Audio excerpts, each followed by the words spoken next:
Alors, salut tout le monde. Maintenant, nous sommes partis pour les critiques du film The Cursed. Et nous pouvons lire pour la première personne. Et si le principal suspect d'un meurtre dont le corps a été retrouvé sur la scène de crime était un homme mort depuis 3 mois? Un an après la série, Yong-Won Kim et Yeon Sang-woo se retrouvent pour le film The Cursed, que vous pouvez regarder même si vous n'avez pas vu cette dernière. Je ne savais même pas qu'il y avait eu une série, mais on s'en rend compte en découvrant les flashbacks présents dans le film. On comprend qu'il y a un passif, mais encore une fois, vous pouvez regarder le film sans avoir vu la série. Il s'agit d'un thriller horrifique surnaturel avec une histoire de vengeance sur fond de scandale médical. Un homme dont on ignore l'identité est déterminé à se venger des grands patrons de l'entreprise qu'il met en cause. Pour arriver à ses fins, on utilise des cadavres qu'il ramène à la vie pour s'en servir comme arme. On a parfois l'impression de voir une sorte de World War Z, mais avec moins de zombies. Il s'agit de mini-worlds qui sont presque inarrêtables. La longue séquence lors de la première track est particulièrement impressionnante. Au-delà de nombreuses scènes d'action réussies, on suit l'enquête menée par une journaliste qui tente de découvrir l'identité de celui qui s'amuse avec les morts. Une intrigue assez basique, mais qui se laisse suivre avec attention.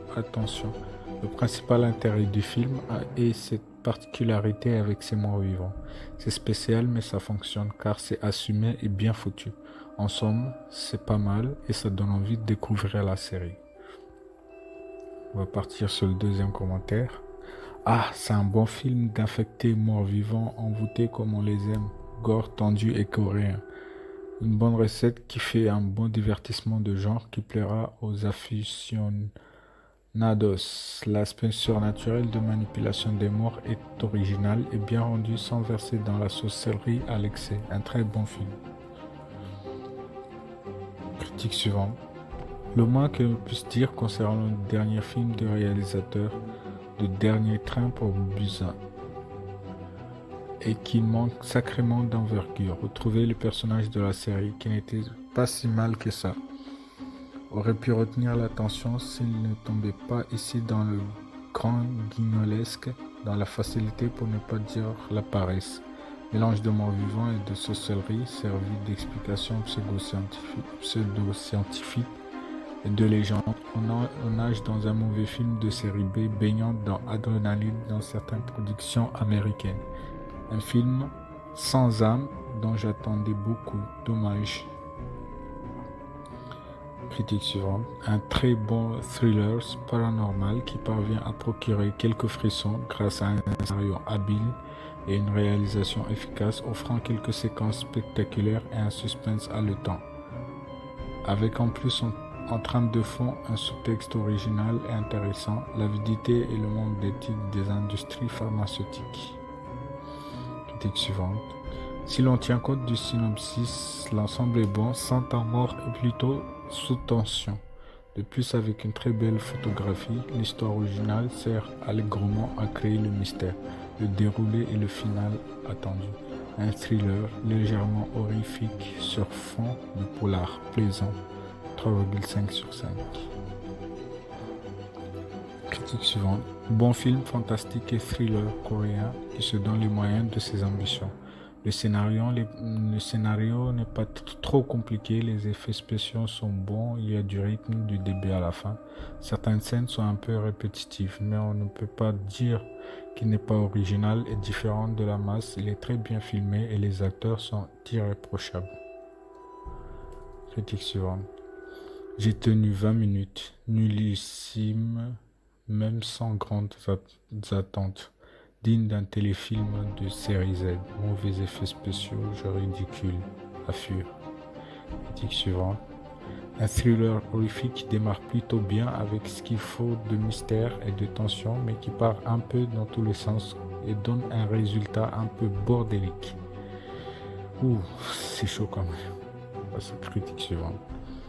Démarrage prometteur pour ce film de zombies sud-coréen, mais promesse vite oubliée pour un thriller horrifique sans grande originalité, à la mise en scène basique et à l'interprétation forcée. Le scénario est digne d'un épisode de série TV paranormale. Critique suivante, c'est une relation de Young Won Kim. Le scénario est écrit par Sang Ho-yoo, Seoul Station. Ce film horrifique sud-coréen est sorti le 5 octobre 2022 en VOD. Les Coréens sont connus pour leur style cinématographique percutant. Cela s'applique évidemment à l'horreur, comme va le montrer leur dernière exportation, The Cursed. La première scène va nous mettre directement dans le bain. C'est un cadavre qui va être la main armée de l'assassin.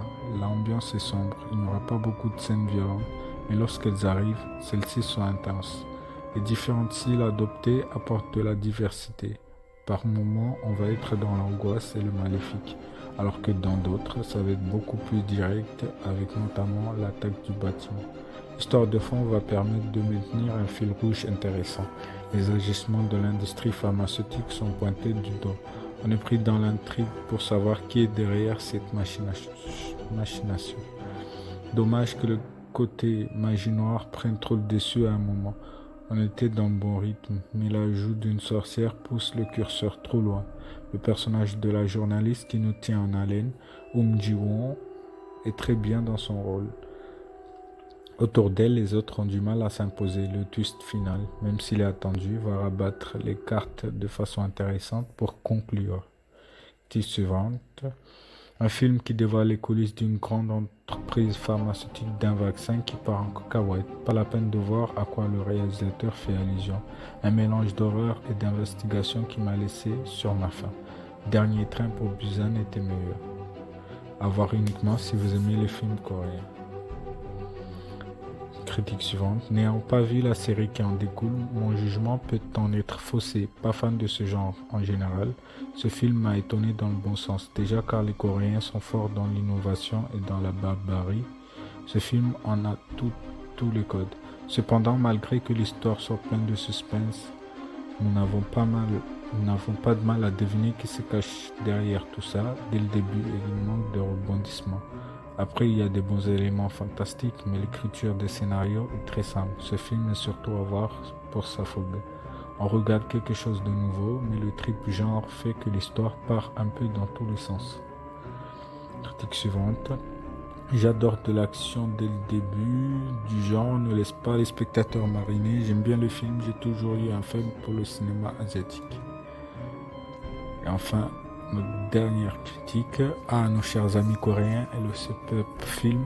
En voilà encore un thriller paranormal qui est bien écrit, bien joué, bien rythmé. En bref, un film à voir. Nous avons là un concept des plus intéressants avec une réalisation soignée. Les décors sont bien, les acteurs super et les FX tops. L'intrigue tient la route et tient en haleine. Un beau film à voir sans aucun doute. Bon visionnage. Bon.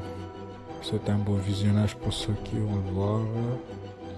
Et n'oubliez pas de laisser votre avis. Et je vous encourage à vous abonner pour m'encourager encore plus pour pouvoir faire plus de vidéos. Qui je sais. Merci à vous et je vous souhaite une excellente soirée.